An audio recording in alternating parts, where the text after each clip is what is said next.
Hi, and welcome to this 30th video about family health and prenatal education and advices.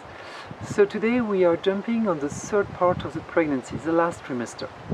Remember, the first trimester was about how the baby is going to develop his physical body during this embryologic phase, and in the meantime the mother is going to be connected to the more immaterial part of her baby, because she don't know who is these children, she don't feel these children.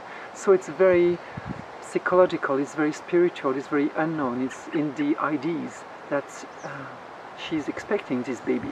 And there is all this part of welcoming or non-welcoming, all these moments which is the more spiritual. To be welcome or not welcome is what is the most important things on human, and it's the first things we do.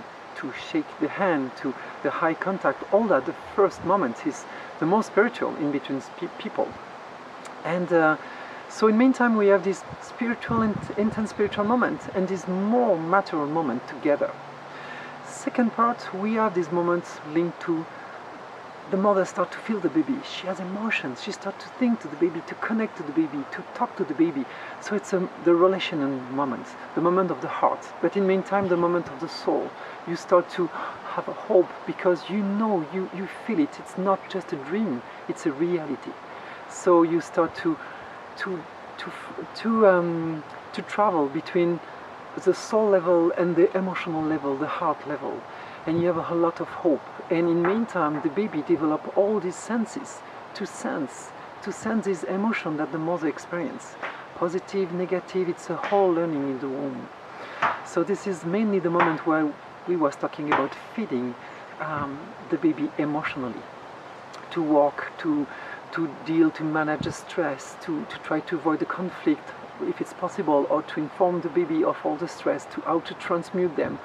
And for that I have this time take a lot of books to present you. I'm home now, and so close to my book, and about book that I've talking about before, and to introduce you this huge amount of book that has arrived in the market since pregnancy has become really a target for in general at the United Nations for previous health. As Michel Audin say, this is the moment of the primal health, what he called the primal health for the whole life. So here is a book of how to have a communion with your children before birth of Danson Church. Here is a book of Jean-Pierre Relier, a wonderful professor, about how to love the baby before birth. Why is it so important? One of my heroes, Michel Audin, the genius of the ecological man, because the primal health develop the tendency of the behavioral psychology of the future human. So if we want to have ecological woman, we have to walk in the womb that first. Jean-Pierre Relier again, Adrienne, all the angriness of baby. It's about how baby should absorb all the tension, the stress mother experience, and he has got very, very touching example in this book to convince you how the baby shock absorb and how you can help your baby to deal with that. Emotional intelligence, and Daniel Goleman I spoke about. This is a little book of 50 golden rules about emotional intelligence that you can find easily, that make synthesis of this research. Here, this famous Marshall Rosenberg about nonviolent communication. Here it's the unknown resources of angerness. And this book synthesizes a lot about nonviolent communication. It's very simple to read, and you can be really equipped to deal with all the stress during the pregnancy with your children. The Conscious Parent, coming from Shefali Sabari, a doctor, very interesting book. We have Thomas Verney, the founder of the I.D.E.A.L, the biggest group of psychological prenatal psychology in the United States. It's about pre-parenting, nurturing your child from conception and before. It's a wonderful book to have in you. against Michel Audin, the farmer and the deliverer, and how it's a link, it's a glimpse to the fact that the mother is like a farmer. She has a harvest of what she has grown in the womb. Another book of Jack Buchholz, To Be Before Birth. It's about the life of the unborn child. Here we have the education, the hope for humanity, prenatal education, a hope from humanity. It's come from World Congress about prenatal education. Here, a wonderful method of for the prenatal life, for the pregnancy, from Dr. Bernadette de Gasquet, Well-Being and Maternity, wonderful book. It's really an update of all books to help you to follow your pregnancy. Parenting begins before conception. Wonderful book from Carista Lumina Rosen, a PhD that have made a synthesis amazing about all research on the importance of the prenatal life. And Marie-Andre Burton, a muse for me, that to know everything about prenatal education. Wonderful book that I recommend you. And to finish, the book of Amram Mikhail Ivanov, this pedagogue that I present to you before, because he was one of the first lecturer about the importance of the prenatal life, and it is about the spiritual galvanoplasty in the future of humanity. Wonderful book on the psychological, pedagogic and spiritual level. And this book made me thinking about a quote from the founder of osteopathy, Andrew Taylor Still, that in the 90th centuries, before many people, but Paracelsus earlier said about the same thing, but he said during the pregnancy the mother is building from a blood the body of the children, and with the mind, with the blood, with the emotion. So we have to give mother something better than just chatting and gossiping, to help her to build a healthy child. So in the intuition, either before we discover it with epigenetics and many research on prenatal life, this period is fundamental. In most of native tradition, you have a kind of huge respect. And either before the Industrial Revolution, the level of respect on pregnant women has been always very special. We a bit lose the things, but today it's come back with all this discovery, and it's good for the future of mankind. So today, to come back to this third moment, this third trimester, what's happening? The brain is going to double its size in the last 2 months.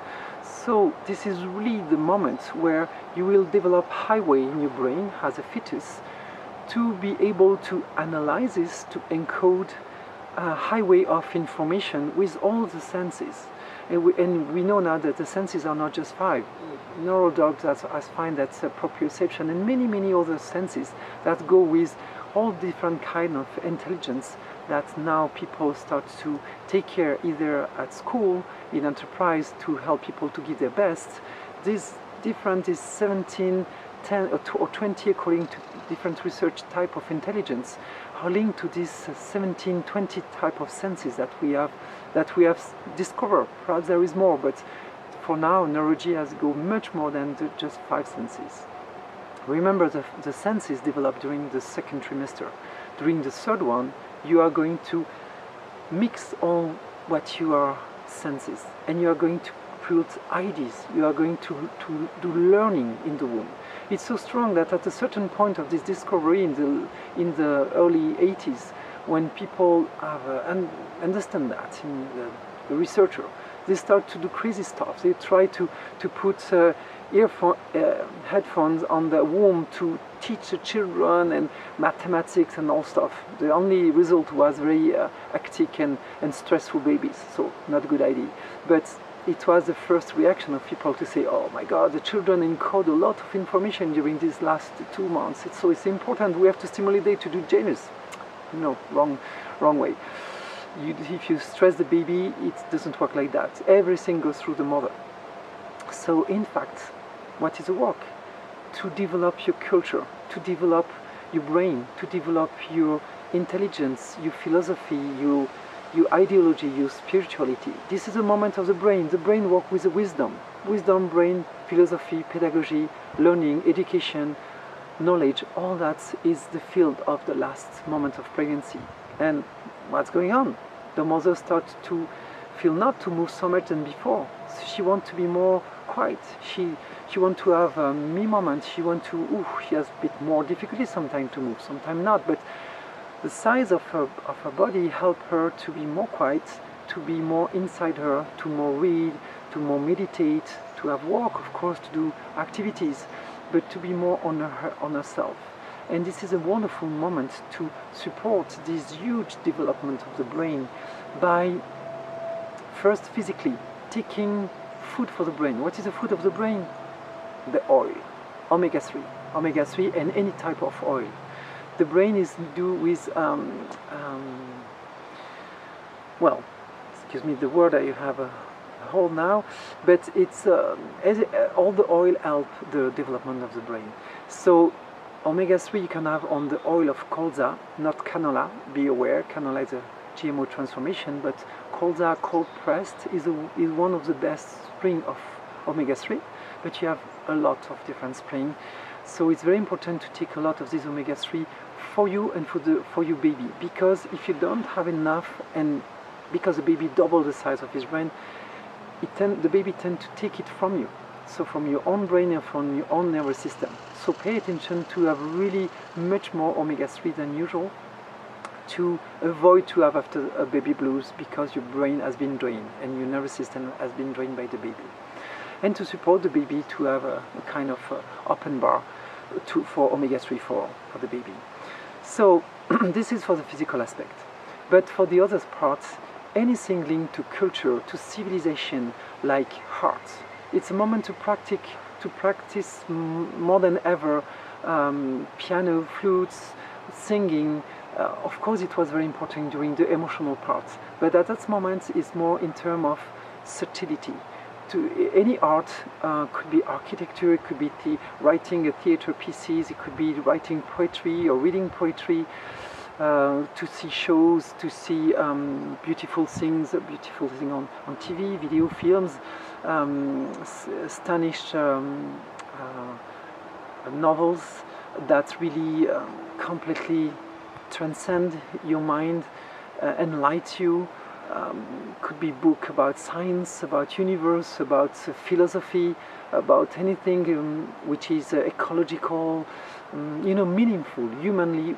What type of human you want to harvest. And so if you think that you influence your baby, you don't determine your baby. Your baby is your baby. Anybody has his own soul, or her own soul and spirits, but you influence the body, because the mother is forming the body. It's like in pottery, you model the body, and this body will be like that for the whole life after that.